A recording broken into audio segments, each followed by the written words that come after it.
One of the big arguments that has just kind of gone on for a long time is, what is the church?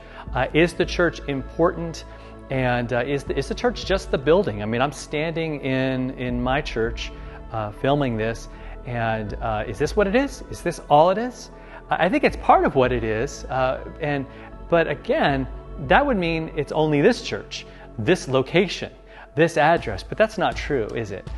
This is part of a larger, let's call it network of churches, but really that's still not getting at it, right? Because if you look at larger, there's other churches throughout the world, and it's the people, though, that matter. It's not the buildings, it's not the administrations, it's not the institutions, it's this living body of Christ is what it's often called. Now, Peter, in 1 Peter chapter 2, we're going to look at verse 5, which gives us a really cool image for what the church is. It says in verse 5, it says, "You yourselves, like living stones." So think about that. We're like bricks, right? We're like stones in this building, right? God's building something solid here.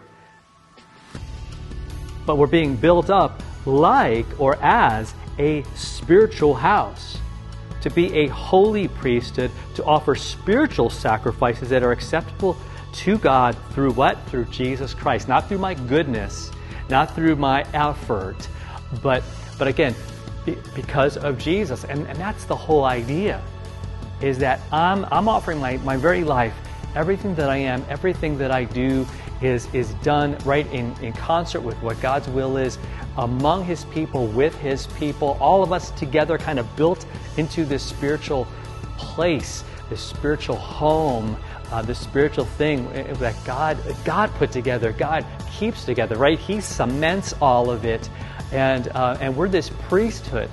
Again, that it's not just the upper levels of people in a church that are priests. All of us are what Martin Luther called the priesthood of all believers, right? And that's a scriptural term also that you see.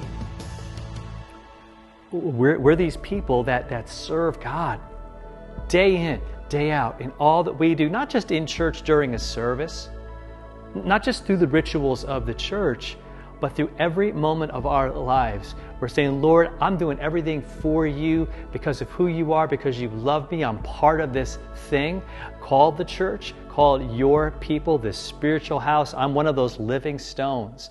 And what an awesome, awesome thing that is, because our world is all about dividing, isn't it? Breaking up these institutions, tearing down all these things. And God's saying, no. He has built this. Again, let's not make it about the buildings, let's not make it about the structures, but the real structure, and that's the faith that we have. That's the love that we have for each other. This truth that we have, that Jesus died for us, that He makes all of it possible. It's the only way that anything I do is acceptable. It's really only how I'm acceptable to God. It's because of Jesus. What an awesome, awesome thing, man. It just takes that weight off of us, doesn't it?